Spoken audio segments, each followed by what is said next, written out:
Hey man, what do you think is the point of the story of Samson in the book of Judges? That's a good question. Yeah, God gives him this enormous strength, and he comes across as more of a villain than anybody who should be looked up to. You're right. And I find Samson's story very fascinating.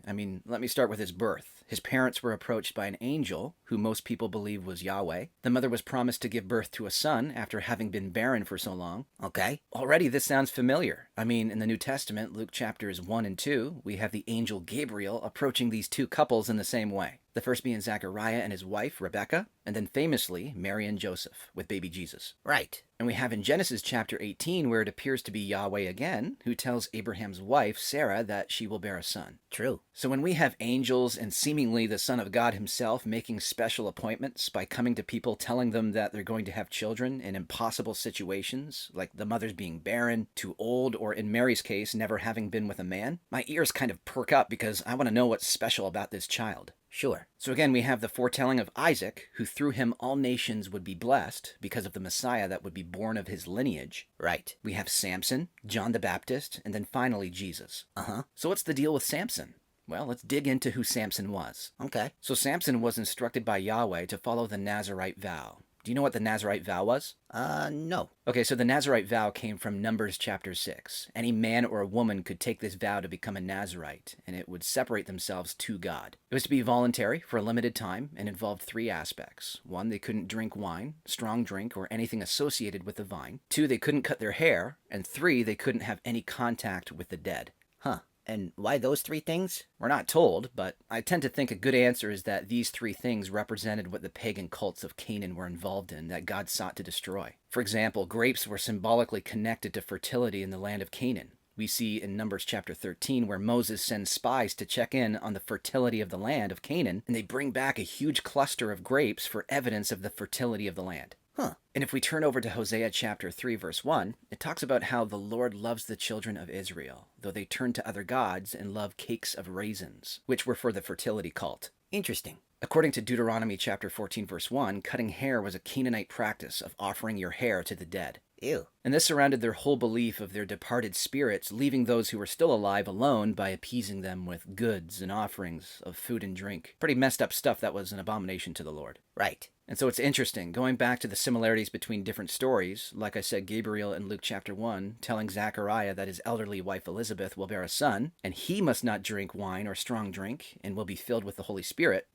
So it's not the mother this time, but it's the child of that mother that God is seemingly pushing towards that same Nazirite vow. What's even more interesting is that in this same chapter, verse 17, it says, "And he, John, will go before him in the spirit and power of Elijah." Wait, I think I know where you're going with this. Elijah in 2 Kings chapter 1 is described as wearing a garment of hair. Yes, which translators have gone back and forth on, with describing it as either the hair on his head or the clothes he was wearing. Huh. And later on in chapter 2, Elijah's predecessor, Elisha, is mocked as being a bald head. But was he actually bald, or was his hair just short compared to Elijah's? Huh. So you think Elijah had long hair because he took the Nazirite vow? It's possible. We're not told. But it's interesting his connection to John the Baptist, who, if he had taken the Nazirite vow, would also have uncut hair. But let's talk about Samson some more. He was a man that God gave enormous strength to, with the single condition of never cutting his hair. Right. And God would use Samson to pluck Israel out of the hands of the Philistines. But we have to remember, God allowed Israel to fall into the hands of the Philistines because of their sin, as a punishment. So in a sense, Samson was to be the redeemer of their sins, so that through his strength, Israel would know it was God working through him, so that they would turn their hearts back to God. That makes sense. And this is where I think it's fascinating, because if we look at Jesus, a big reason why the Jews rejected him was because he wasn't a warrior like Samson. They were expecting a Messiah that was going to come in to eliminate their persecution. They were under the thumb of corrupt leaders, and so they were looking for a mighty warrior.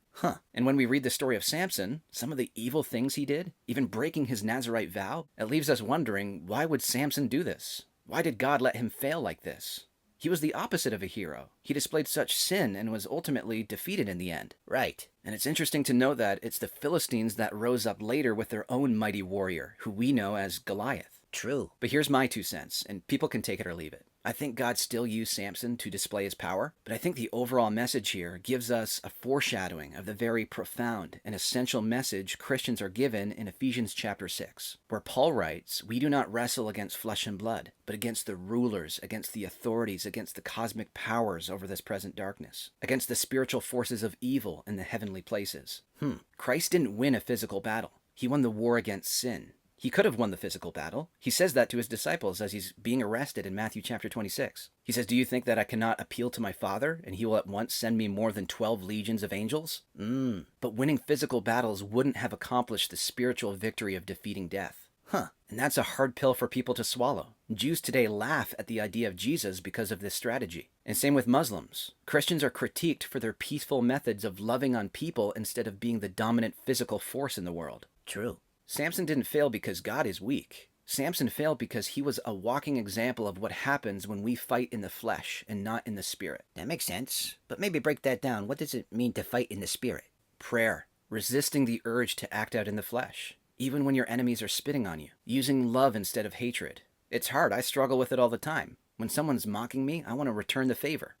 But we keep our eyes on Jesus. He's already won the battle against the enemy of hell. We've already been made spiritually alive so we can have a relationship with God. But now it's about us putting our faith in him. And that means believing he's the avenger. We let go of anger, unforgiveness, resentment, so that our focus can be on Jesus and him alone. Wow, I never saw the story of Samson like that before. I think it makes sense. All those things I just listed, anger, unforgiveness, and resentment, Samson had. A human being can't win a righteous battle with those things in his heart. This is why Jesus had such strict rules against unforgiveness, even to the extent that you yourself won't be forgiven unless you forgive others. We aren't God. We aren't designed to play the role of God. And so we got to stop sitting in the driver's seat of God, pretending we have the capability of doing his work apart from him, when we don't.